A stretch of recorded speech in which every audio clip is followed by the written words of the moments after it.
ఈ రోజైనా సరే ఆయన వాక్కుని గుర్తుపట్టు, ఆయన దర్శనాన్ని గుర్తుపట్టు, ఆయన వైపురా. దేవుడు పిలిచినప్పుడు మనుషుల వైపుకి వెళ్ళిన కాలం చాలు. దేవుడు పిలిచినప్పుడు మాంసం కృతులతో నిండిపోయిన మనుషుల దగ్గరికి, కేవలం మాంసం తప్ప ఏమీ లేని మనుషుల దగ్గరికి వెళ్ళిన కాలం చాలు. ఎంతకాలం దేవుని వాక్కు గుర్తుపట్టలేని స్థితిలో, ఎంతకాలం ఎంతకాలం ఎంతకాలం ఎందుకు 21, 22, 23 చెప్పానో తెలుసా? 2020లో కరోనా మన భూభాగంలో ఎంటర్ అయింది. 2021 చూస్తామో లేదో అనే సందేహంతో ప్రతి మానవుడు బతికాడు. కానీ 2021లో దేవుడు 2020 డిసెంబర్ 31వ తారీఖున మనం ఏమి ఎదుర్కొన్నామంటే 2021ని ఎదుర్కొన్నాం. పోనీ అప్పుడన్నా మారుతారులే, నా దర్శనాన్ని ఇచ్చాను కదా అని ప్రభు అనుకున్నాడు. కానీ 2021లో కూడా మనం ఏమాత్రం మారలేదు. అందుకని ఏం చేశాడంటే సెకండ్ వేవ్ అని పంపించాడు. అప్పుడన్నా మారతారేమో అనుకున్నారు, కానీ అప్పుడు కూడా మారలేదు. కానీ ఏమి ఇచ్చాడంటే 2022 ఇచ్చాడు. 2022 చూసాం, అయినా సరే మనం అదే స్థితిలో ఉన్నాం. 2023 కూడా వచ్చింది. కానీ 2023 దాటుతున్న నీవు దేనితో దాటంటే ప్రభు వాక్కును గుర్తుపట్టే స్థితితో దాటు. ఈ రాత్రి దేవుడు నీకు అనుగ్రహించే వాక్కుతో నూతన సంవత్సరాన్ని ఎదుర్కో. ఎంతమంది అంగీకరిస్తారు ఈ మాటలను? దేవునికి స్తోత్రం. ఈ రాత్రి నీ దైవజనుడు నీతో ఏ మాట అయితే చెప్తున్నాడో, ఈ రాత్రి నీ దైవజనుడు ఏ మాటతో అయితే నేను దర్శించబోతున్నాడు, ఈ రాత్రి నీ దైవజనుడు ఏ వాక్కుతో దేవుని నీకు పరిచయం చేయాలనుకుంటున్నాడు, ఈ రాత్రి దేవుడు ఏ వాక్యంతో నీ హృదయంతో మాట్లాడాలని అనుకుంటున్నాడో ఆ వాక్కును గుర్తుపట్టి నూతన సంవత్సరాన్ని ఎదుకోగలిగితే అక్కడ సమూయేలు యాజకుడి దగ్గర పనోడు. కానీ ఇప్పుడు సమూయేలు దేవుని వాక్కు దర్శించిన తర్వాత సమూయేలు ఎలా మారిపోయాడంటే, పాత నిబంధన గ్రంథంలో ప్రవక్తలను లెక్కబెట్టినప్పుడు ఒక మహా గొప్ప ప్రవక్తగా సమూయేలు ఇప్పటికీ నిలిచిపోయాడు. రాజుల్ని అభిషేకించాలంటే ఎవరు రావాలి? ప్రవక్తలు రావాలి. దేవునికి స్తోత్రం. దేవుడి ఏర్పాటు ఎంత అమోఘమైందంటే, ఏలి యాజకుడు, సమూయేలు తర్వాత సమూయేలు మీద ఉన్న భారం ఏంటంటే రాజులను అభిషేకించాలి. రాజులను అభిషేకించాలంటే యాజకులు అభిషేకించకూడదు, ప్రవక్తలు మాత్రమే అభిషేకించాలి.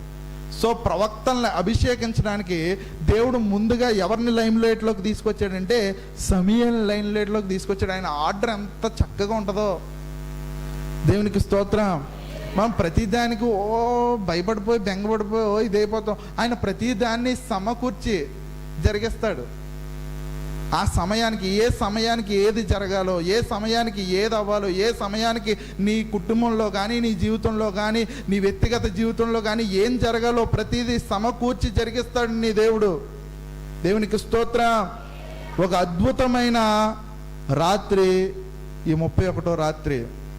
ఈ రాత్రి ఎలాంటి రాత్రి అంటే, నీవు ఒక దాసుడిగా ఉన్నావు, ఒక పడిన స్థితిలో ఉన్నావు, ఇంకా ఉన్న స్థితిలోనే ఉన్నావు, ఇంకా ఎండిన స్థితిలోనే ఉన్నావు, ఇంకా ఫలింపు లేని స్థితిలోనే ఉన్నావు, ఇంకా ఆశీర్వాదం చూడలేని స్థితిలో ఉన్నావు, ఇంకా దీవెనను చూడలేని స్థితిలో ఉన్నావు.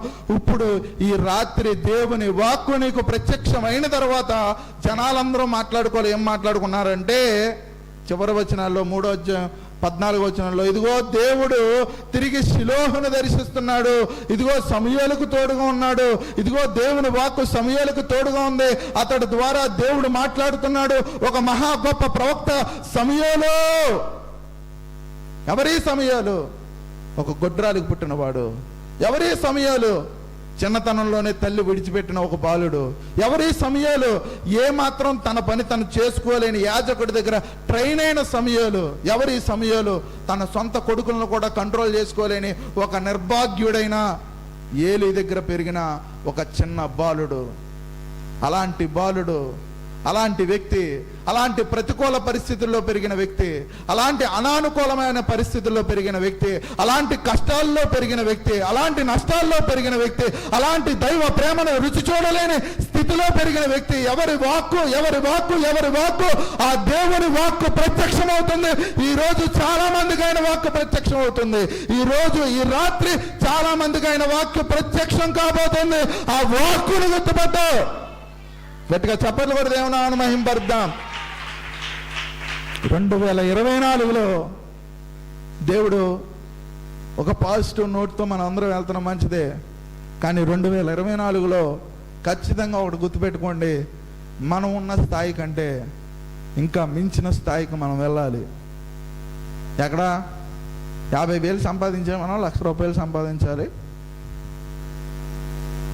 5 చైన్లు వేసే మనం 50 చైన్లు వేయాలి.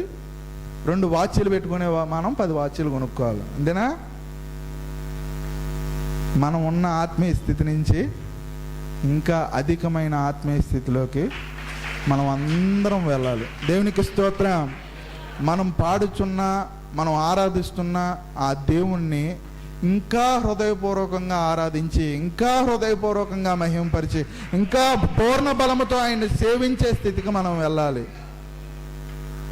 సాక్ష్యం చెప్పడం అంటే కేవలం మేలు జరిగినప్పుడు మాత్రమే సాక్ష్యం చెప్పే మనం, దేవుడు ప్రాణాలతో ఉంచాడు చాలు, ఇదే గొప్ప కార్యం, ఆయన ఎదుట ఆయన సన్నిధిలో నేను సాక్ష్యం చెప్పాలి అనే స్థితిలోకి మనం అందరం రావాలి. ఆయన కోసం పనిచేసే వ్యక్తులుగా మారాలి. ఆయన కోసం ప్రయాసపడే వ్యక్తులుగా మనం మారాలి. ఆయన కోసం మనం చేయగలిగినదంతా చెయ్యాలి. ఎందుకో తెలుసా? నువ్వు ఎన్నిసార్లు ఆయన మాట గుర్తుపట్టకపోయినా సరే మళ్ళీ మళ్ళీ నిన్ను 2 సార్లు, ప్రతిసారి పిలిచినప్పుడు ఆయన ఎన్నిసార్లు పిలుస్తున్నాడు? 2 సార్లు పిలిచే ప్రేమ గల దేవుడు, కృపగల దేవుడు, ఆకాశ మహాకాశాల్లో పట్టలేని దేవుడు, ఆకాశము ఆయన సింహాసనము, భూమి ఆయన పాదపీఠం కలిగిన దేవుడు ఎవరి కోసం ఆరాటపడుతున్నాడంటే ఈరోజు ఇక్కడ కూర్చున్న ప్రతి ఒక్కరి కోసం ఆరాటపడుతున్నారు. ఈరోజు సమయాన్ని పిలిచిన దేవుడే ఈ రాత్రి మీ వ్యక్తిగత పేరులతో మిమ్మల్ని పిలవబోతున్నాడు. దేవునికి ఒక్క రాత్రి చాలు నా జీవితాన్ని మార్చేయగలిగాడు అని విశ్వాసంతో ఉన్న వాళ్ళందరూ ఆగకుండా 10 సెకండ్ల పాటు ఆయన గట్టిగా చప్పట్లు కొట్టదేమన్నా 9%. ఆయనకి ఎక్కువ అక్కర్లేదు, ఒక రాత్రి చాలు ఆయన నా జీవితాన్ని మార్చేస్తాడని నమ్మే వాళ్ళందరూ దేవునికి స్తోత్రం. హల్లెలూయా. నేను నమ్ముతున్నాను, మీరు అందరూ నమ్ముతున్నారు.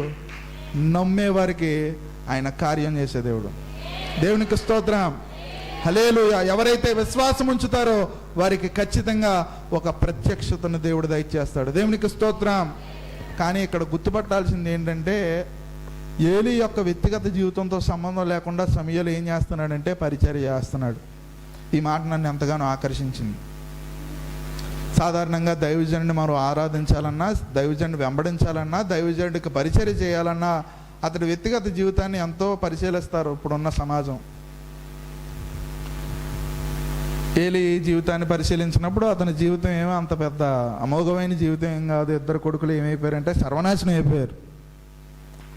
అతను ఏమైపోయాడంటే గుడ్డివాడు అయిపోయాడు. ఇంకా ఒళ్ళు కూడా చాలా విపరీతంగా వస్తుంది ఆయనకి. కళ్ళు లేని ఒళ్ళు ఎక్కువ ఉన్న వ్యక్తి దేవుని ప్రత్యక్ష గుడారంలో సేవ చేయడం అంటే మాటలు కాదు. అతడికి రెస్పెక్ట్ ఇవ్వడానికి కూడా ఎవరో ఇష్టపడలేదు.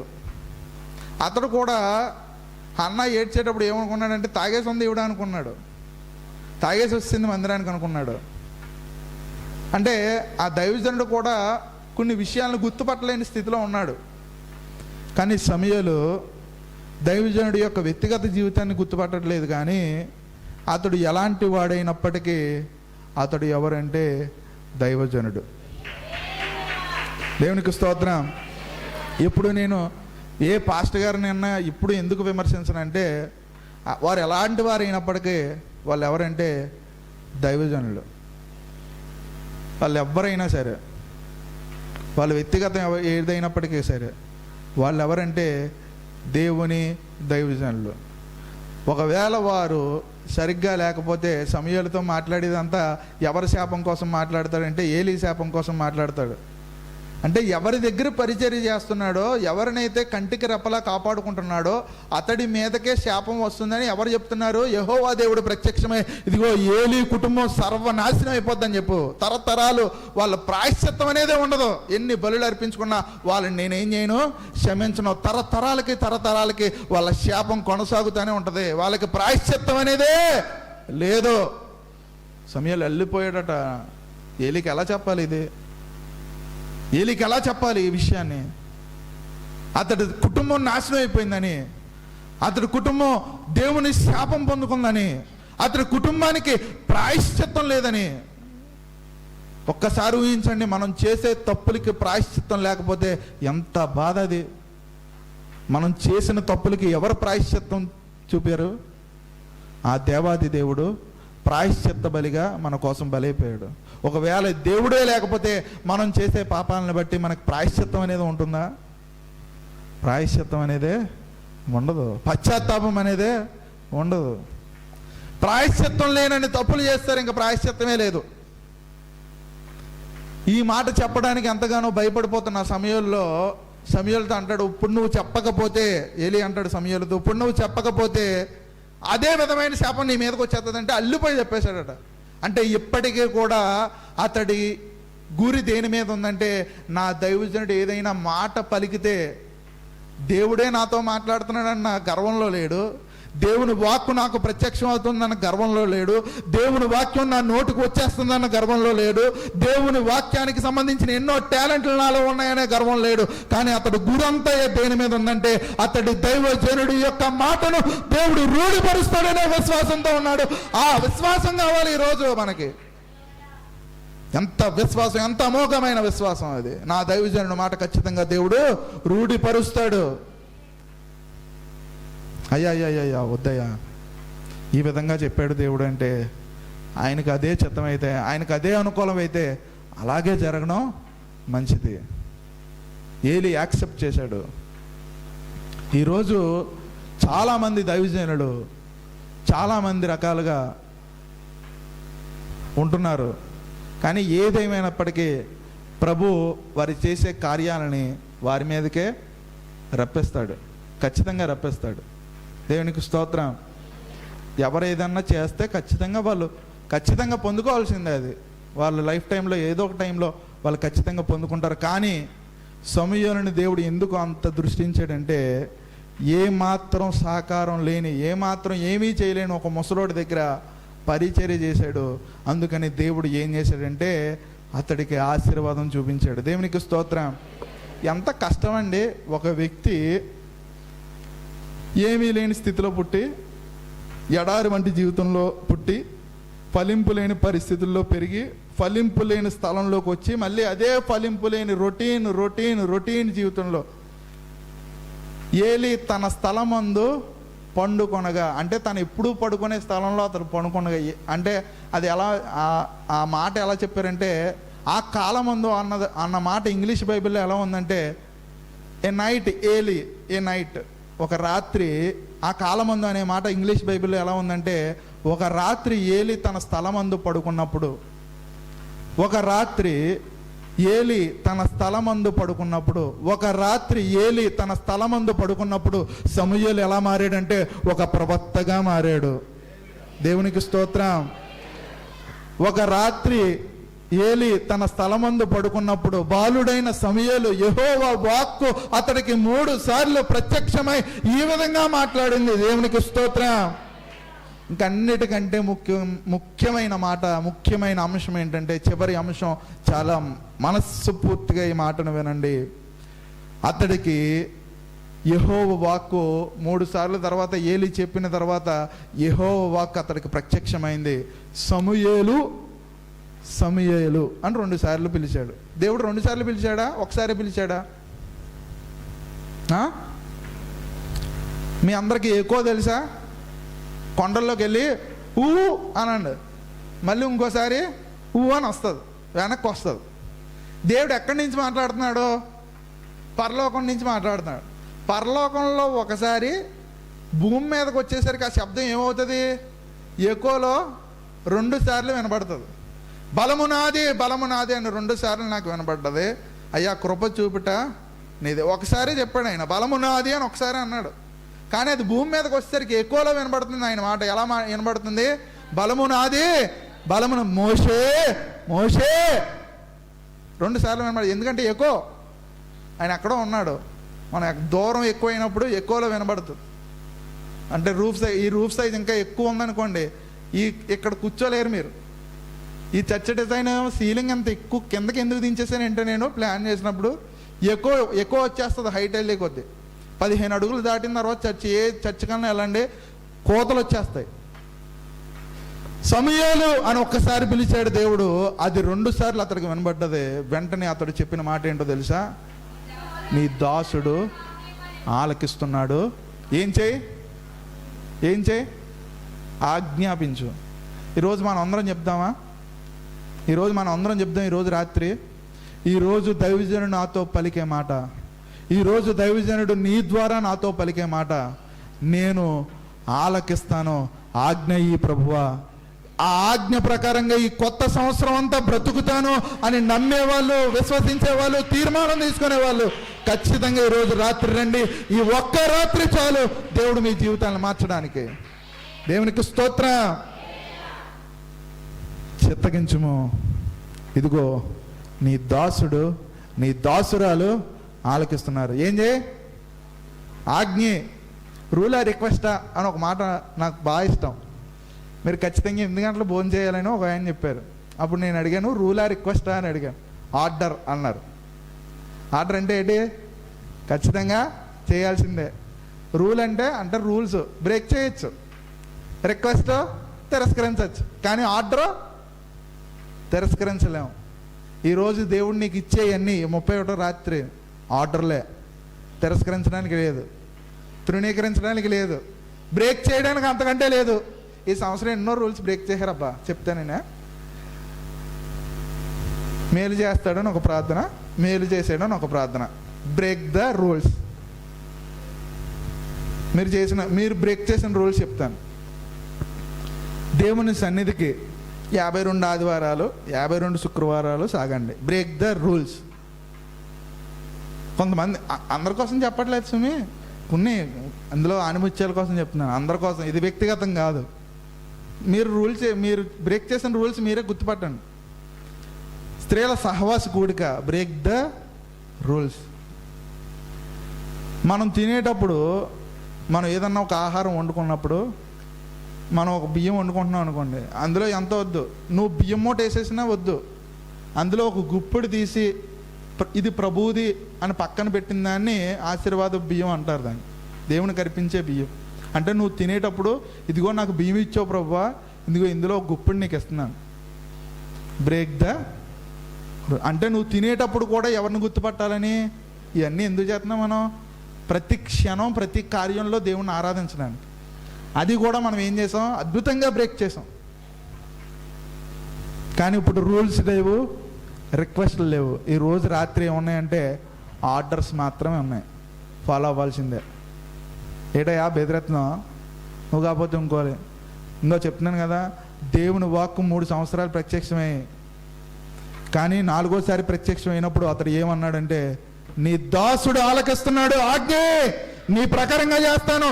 దేవుని మాట వినడం కంటే శ్రేష్టమైనది ఏదీ లేదు. పొట్టేళ్ళ ఈ సమయంలో చెప్పాడు ఆ మాట. తన వ్యక్తిగత జీవితం నుంచి ప్రేరణ పొంది అనుభవంతో చెప్పాడు, అయ్యా బలు అర్పించుట కంటే మాట వినుట. అతను మాట విన్నాడు కాబట్టి అతడు ఎలా మారాడు? ప్రవక్తగా మారాడు. నువ్వు మాట వింటే ఫలింపులేని నీ జీవితాన్ని, పడిపోయిన నీ జీవితాన్ని, నలిగిపోయిన నీ జీవితాన్ని నిలబెట్టే దేవుడు ఒక్క రాత్రి చాలు నా దేవునికి అద్భుతాలు చేయడానికి. విశ్వసించిన వారందరూ ఆగకుండా 10 సెకండ్ల పాటు ఆయన మహిమపరచండి. ఈ సంవత్సరం, ఈ 2023 సంవత్సరంలో ఆఖరి తేదీ వరకు, డిసెంబర్ 31వ తారీఖు వరకు, ఈ ఆదివారం వరకు సజీవులుగా మనందరినీ కాపాడిన ఆ దేవునికి మనస్ఫూర్తిగా చప్పట్లు కొడుతూ, ఆయనకు ఆరాధన చేస్తూ, ఆయనకు మహిమను అర్పిస్తూ, ఆయన కనపరుస్తూ, ఆయన నామాన్ని శ్లాఘిస్తూ, సేవిస్తూ, దేవానికి స్తోత్రం, స్తోత్రం, స్తోత్రం, స్తోత్రం. ఒకసారి గట్టిగా హల్లెలూయా చెప్తామా? Hallelujah, hallelujah, hallelujah. So there are orders in this night. ఈ రాత్రి ఉన్నాయి ఆర్డర్లు ఉన్నాయి, రెడీగా ఉన్నాను. నేను చెప్తాను ఆర్డర్లో, అంతా రిక్వెస్టే బాబు. నేను ఎప్పుడు ఆర్డర్లో అమ్మాయి. మన దగ్గర ఆర్డర్లు ఉండవు, మన దగ్గర రిక్వెస్ట్లు ఉంటాయి, రూల్స్ ఉంటాయి. కానీ దేవుడు ఇచ్చినప్పుడు మాత్రం రిక్వెస్ట్గా చెప్పినా సరే అది ఆర్డర్గా తీసుకుంటే అది నీకు ఎంతో మేలు. దేవునికి స్తోత్రం. అంటే బెదిరించేస్తామని కాదు, బెదిరించేద్దామా? బెదిరించాం, రిక్వెస్ట్గా అని చెప్తాం. అమ్మ ఇలా చెయ్యి, బాగుంటుంది, పరలోకం వెళ్తావు, ఇలా చెయ్యి, పని చేయి, ఇలా సాగు, దేవుని సన్నిధిలో ఆత్మీయంగా ఉండు, రిక్వెస్టే. కానీ నువ్వు దాన్ని, ఆ రిక్వెస్ట్ని కూడా ఎలా చేయి, ఆజ్ఞగా తీసుకో. అది నీ జీవితానికి క్షేమాన్ని దయచేస్తుంది, నీ కుటుంబానికి క్షేమంగా మారుతుంది, నీ కుటుంబం మీదకి ఒక ఆరని అభిషేకంగా అది మారుతుంది. సమూయేలు తల మీద అభిషేకం ఎందుకు ఉండిపోయిందో తెలుసా? అతడు ఏలీ మాటను విన్నాడు, తన తల్లి మాటను విన్నాడు, తన దేవుని మాటను విన్నాడు, అన్ని మాటలను విన్నాడు. కాబట్టి అతడు చివరికి సౌలుకి చెప్పిన మాట ఏంటో తెలుసా? మాట వినుట శ్రేష్టము. అతడి వ్యక్తిగత జీవితం నుంచి చెప్పాడు, ఇదిగో నా తల్లి మాట విన్నాను, ఈరోజు నీకు అభిషేకం ఇచ్చాను. దేవుడితో మాట్లాడుతున్నానంటే కారణం నా ఏలీ మాట విన్నాను, తర్వాత దేవుని మాట విన్నాను, ఆ దేవుడు చెప్పినట్టు చేశాను. మాట వినటం వల్ల నా జీవితం ఎలా ఉంది. ఈరోజు మాట వింటావా? ఈరోజు ప్రభు మాట వింటావా? ఆయన మాటను గుర్తుపడతావా? ఆయన మాట ప్రకారంగా జీవిస్తావా? ఒకవేళ అలా జీవించగలిగితే 2024 సంవత్సరంలో, ఈ 2024లో దేవుడు నీకు ఏమిస్తాడో తెలుసా? మనశ్శాంతిని, శాంతిని, సమాధానాన్ని, అద్భుతమైన ఆత్మీయ స్థితిని, అద్భుతమైన అమోఘమైన పీస్ ఆఫ్ మైండ్ని దేవుడు మనకు అందరికీ దయచేస్తాడు.